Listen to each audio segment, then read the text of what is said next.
There's a conversation most people over 75 never get to have with their doctor, not because the doctor doesn't care, but because the system doesn't leave room for it. It goes something like this.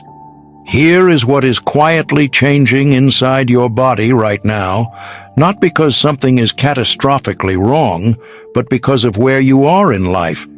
And here is what you actually need to know about it. That conversation rarely happens. And the gap between what is actually going on and what you've been told is exactly why most people don't find out until something has already become a problem. So that's what today is, that conversation. 6 specific biological shifts that research consistently documents after 75, what they are, what they feel like in daily life, and what you can realistically do about each one. And I want to be honest with you right up front. None of this is meant to frighten you. Fear doesn't help anybody, but information does. The people who navigate this stage of life with the most independence aren't the ones with perfect health histories. They're the ones who knew what to look for before it became urgent. This is life advice for older people, and we exist specifically to give you honest, complete information that helps you stay sharp, stay independent, and make better decisions about your own health. If that's what you're here for, subscribe now and turn on notifications, because what's coming to this channel over the next several weeks is content you genuinely don't want to arrive late to. Now, let's get into it. Change 1. Your heart's electrical system begins to drift. Most people think of heart health in terms of blockages, clogged arteries, cholesterol. And yes, those matter. But there's a quieter change that happens in the heart after 75 that most people have never heard of, and it has nothing to do with blockages. Inside your heart is a small cluster of specialized tissue called the sinoatrial node, your heart's natural pacemaker.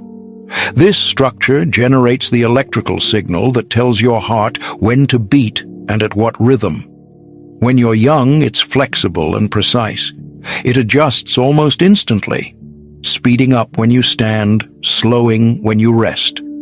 After 75, the tissue surrounding this node begins to stiffen. The heart's electrical signaling becomes slightly less crisp. Transitions from rest to movement, from sitting to standing, take a fraction longer to complete. And over time, this drift increases the likelihood of irregular heart rhythms, most commonly atrial fibrillation or AFib. Here's why this matters more than most people realize. Many people who have AFib don't feel a dramatic racing heart or chest pain. They feel something far more subtle, a slight dizziness when standing up too quickly, a brief lightheadedness after climbing stairs, a faint fluttering sensation that comes and goes and seems easy to dismiss. If any of that sounds familiar, pay close attention, because those aren't random annoyances. Those are your heart's electrical system asking for attention. The practical step. At your next doctor's visit, ask specifically for a resting ECG, an electrocardiogram. Not because something is wrong, but to establish your electrical baseline now, while you can clearly see any future changes against it. Most physicians won't order this proactively. You have to ask. And now you know to ask. Change 2. Your kidneys are processing everything differently. Here is something that genuinely surprises most people when they first hear it. By the time a person reaches 75, kidney filtration capacity has commonly declined by 40 to 50% compared to its peak in early adulthood.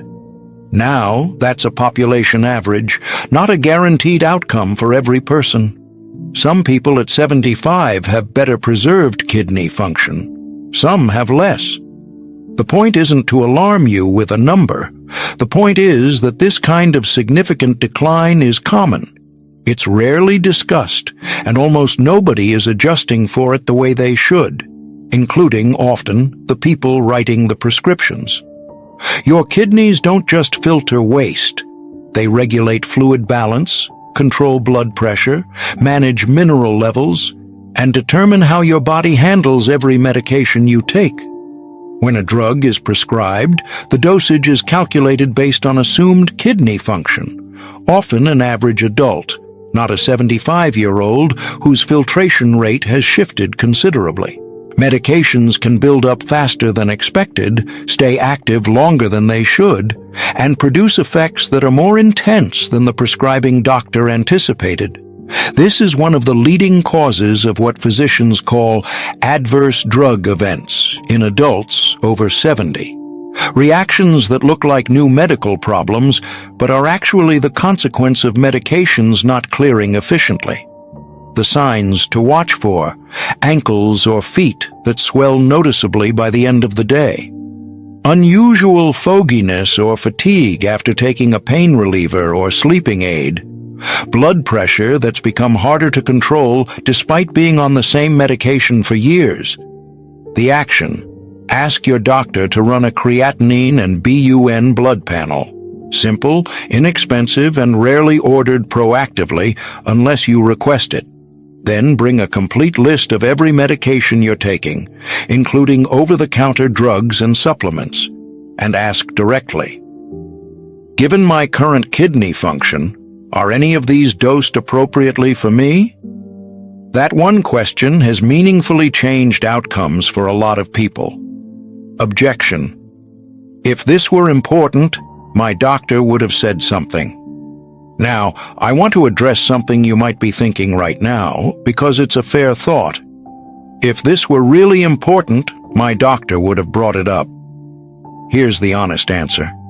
Your doctor probably isn't withholding anything intentionally, but routine checkups are short and problem-focused, and most of what I'm describing today falls into a category physicians consider expected aging, rather than a condition requiring intervention. That framing means it often goes unmentioned, not because it doesn't matter, but because the system isn't designed for these conversations. That's the gap this channel is here to fill. And the practical implication is simple. You have to bring these questions to your doctor because your doctor is unlikely to raise them first. That's not a criticism of medicine, it's just reality. Now you know. And knowing that changes what you do at your next appointment. Change 3. Your brain has a cleaning system, and after 75, it struggles to keep up. Now, here's where things start to get less familiar, because this next one is something most people have genuinely never heard of, and once you understand it, a lot of things that seemed unrelated will suddenly make sense.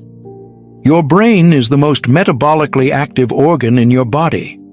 It burns fuel constantly, and like any engine that burns fuel, it produces waste, proteins, cellular debris, metabolic byproducts that accumulate throughout the day. Your brain needs a way to flush that waste out regularly.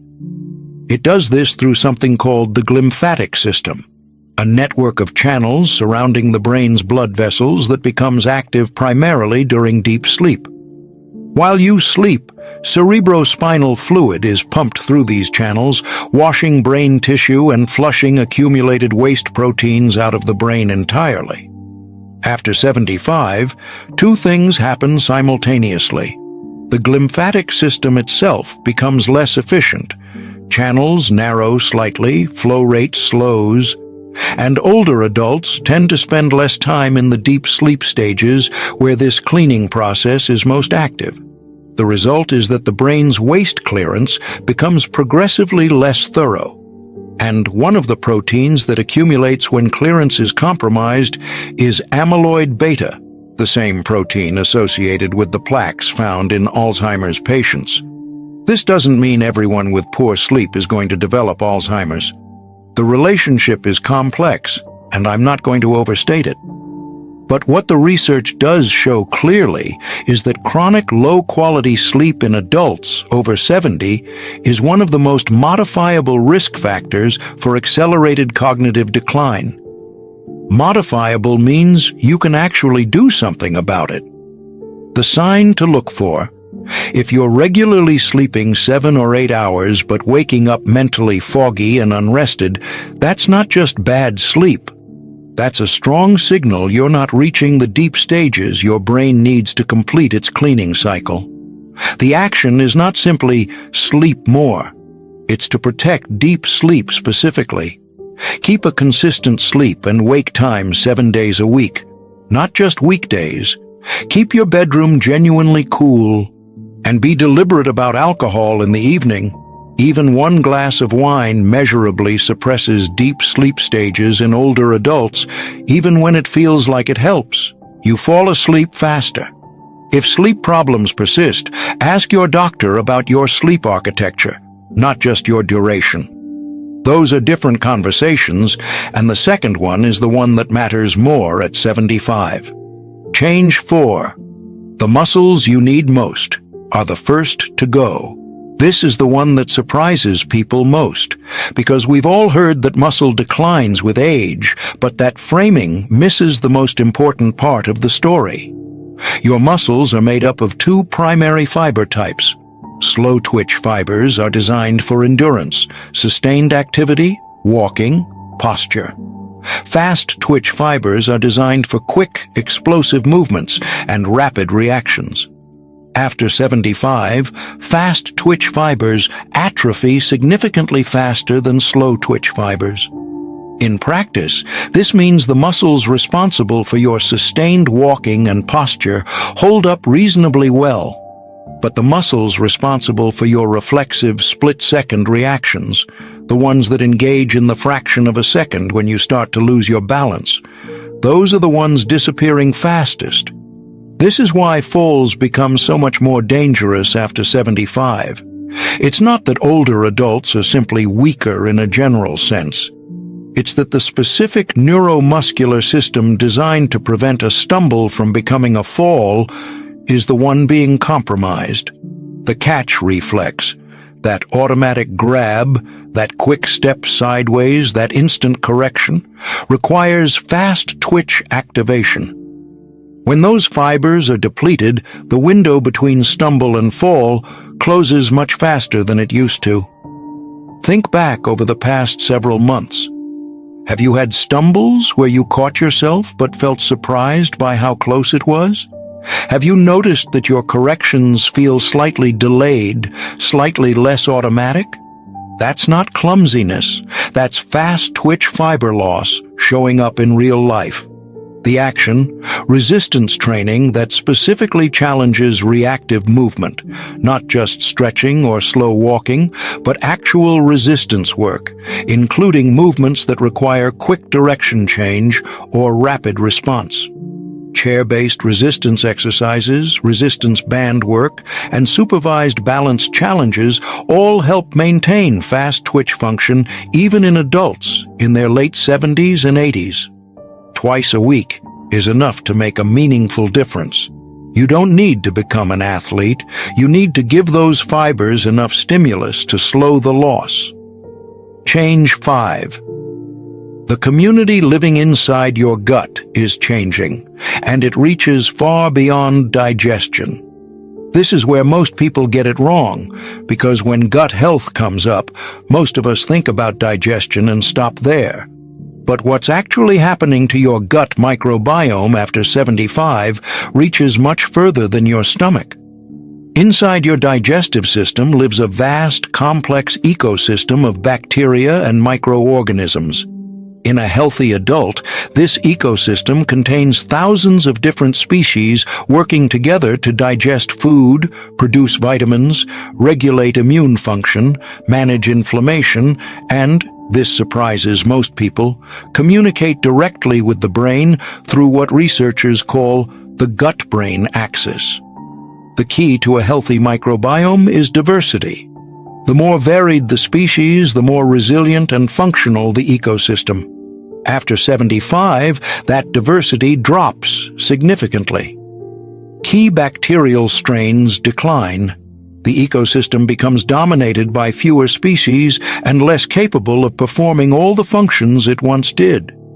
This shows up in ways that seem unconnected at first. It shows up as increased systemic inflammation, a low-grade, body-wide state linked to cardiovascular disease, joint deterioration, and accelerated cognitive decline. It shows up in the gut-brain axis as mood changes. Depression and anxiety rates in adults over 75 are meaningfully correlated with microbiome diversity loss, not just life circumstances. And it shows up as food sensitivities that seem to appear out of nowhere. If foods you ate comfortably for decades now cause bloating, fatigue, or digestive discomfort, that's not coincidence. That's your microbiome becoming less capable of handling dietary variety. Similarly, if you've noticed persistent low-grade sadness or reduced motivation that feels more physical than emotional, the gut connection is worth exploring. The action is dietary, and it's more nuanced than just taking a probiotic. Research consistently shows the most effective intervention is increasing the variety of plant-based fiber sources in your diet, not the quantity of any one thing, but the breadth of different plants. Different vegetables, legumes, whole grains, and fruits each feed different bacterial species. Probiotic supplements can support this, but they're secondary. The gut responds to what you consistently feed it over time. This doesn't work overnight, but it does work. Everything I've covered so far, the heart, the kidneys, the brain, the muscles, the gut, these aren't isolated problems. They're parts of one interconnected system, and understanding that system is exactly what this channel is built around. If you've made it this far, you already know this is the kind of content you've been looking for.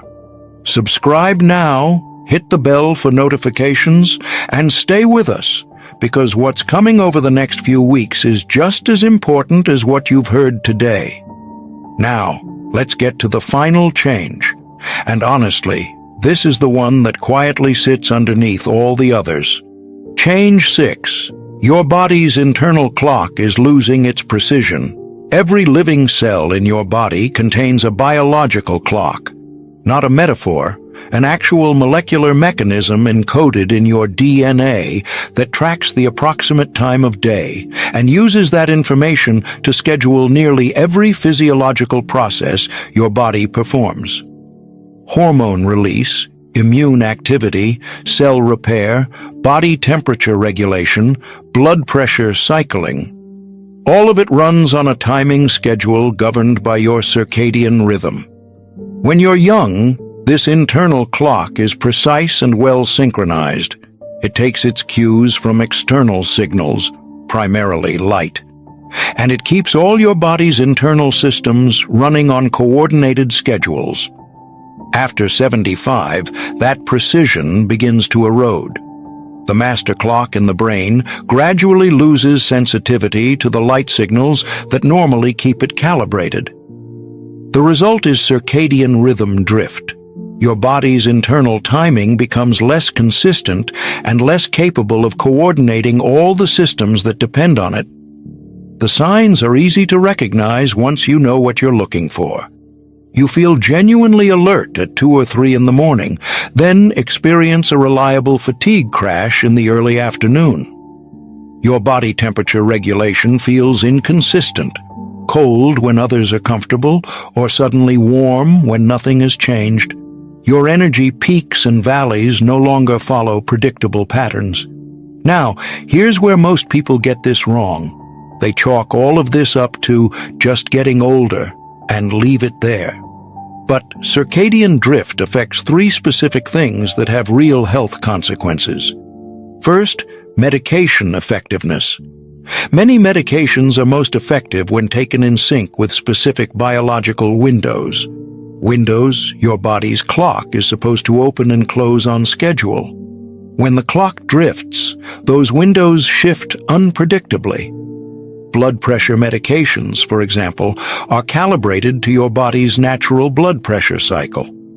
If your circadian rhythm is disrupted, that cycle changes, and the medication's effectiveness changes with it. Second, immune function. Your immune system's activity is deeply circadian. Certain immune cells are most active during specific phases of the night. When your internal clock loses synchronization, immune surveillance becomes less consistent, which is one reason adults with disrupted circadian rhythms show higher rates of infection and slower recovery. Third, cardiovascular risk. The natural blood pressure dip that occurs during nighttime sleep is partly governed by circadian timing. Research has found that this nocturnal dip is reduced or absent in many adults over 75 with circadian drift, and the absence of that dip is an independent risk factor for cardiovascular events. That's a significant list of consequences for something that sounds as benign as, "My sleep schedule is a bit off." What you can do. The most evidence-backed, most accessible intervention for circadian drift is morning light exposure. Natural sunlight within the first hour of waking for 15 to 20 minutes. The master clock in your brain resets itself daily based on light signals received through specific photoreceptors in your eyes. And bright morning light is the most powerful signal those receptors respond to. Now, I know what some of you are thinking. I live somewhere cold or cloudy. There's no sunlight at 7 a.m. That's a fair and real objection. In those situations, a full-spectrum light therapy lamp is a clinically validated substitute. They're widely available and not expensive, and they work through the same photoreceptor mechanism as natural light. It's not a perfect replacement, but it works meaningfully well. And meaningfully well is the realistic standard we're working toward here, not perfect. The second intervention is meal timing consistency. Your circadian rhythm takes calibrating cues from when you eat, not just when you sleep. Eating meals at consistent times each day, especially breakfast within an hour of waking, reinforces the morning light signal and helps keep your internal clock anchored. The third is temperature. Your body uses the drop in core temperature in the early evening as a signal to begin sleep onset. Keeping your sleeping environment genuinely cool and avoiding hot showers within an hour of bedtime supports that natural trigger rather than working against it. These three, morning light, consistent meal timing, cool sleep environment, work together. They reinforce each other, and they're all accessible regardless of your current health status. Now let's step back and look at all 6 of these together, because there's a thread connecting every single one of them, and I want to make sure it lands clearly. Your heart's electrical drift, your kidneys' filtration shift, your brain's glymphatic slowdown, your fast-twitch muscle loss, your microbiome diversity decline, your circadian rhythm drift. 6 different systems, 6 different changes, and not one of them is sudden. Every single one of these is a gradual shift that your body has been signaling for months or years before it becomes a problem. The difference between people who navigate their 70s and 80s with independence and quality of life and people who feel blindsided by their own bodies is almost never about luck or genetics. It's almost always about whether they had the information to recognize the signals early enough to act on them. I'm not going to promise you that any of this eliminates the challenges that come with getting older. It doesn't. What it does is change the ratio between things that catch you off guard and things you saw coming, between symptoms you understand and ones you don't, between feeling like your body is something happening to you and feeling like it's something you're still in conversation with. That's the realistic version of what's possible here. And for most people watching this, that's worth quite a lot. Here's what I'd encourage you to do in the next 7 days. First, think honestly about which of these 6 changes sounds most recognizable to you. Not most frightening, most recognizable. That's where your attention belongs first. Second, write down the specific tests and questions from today. The ECG baseline, the creatinine and BUN panel, the sleep architecture conversation, the medication review, and bring that list to your next appointment. Third, pick one behavioral change from today and start it this week. Just one. Morning light exposure is where I'd start if I were beginning from scratch, because of how many other systems it indirectly supports. The goal isn't perfection. It never is. The goal is to stop being caught off guard by a body that's been sending signals you now know how to read. If this video gave you something real today, something you'll actually use, I want to ask 3 things. Subscribe if you haven't already, and turn on notifications. This is what we do here every week, and there's a lot more coming. Share this with someone who needs it. A spouse, a sibling, a friend, or an adult child who's trying to help a parent navigate this stage of life. This information doesn't belong only to the people who happen to find it. Thank you for being here. Take care of yourself, and I'll see you in the next one.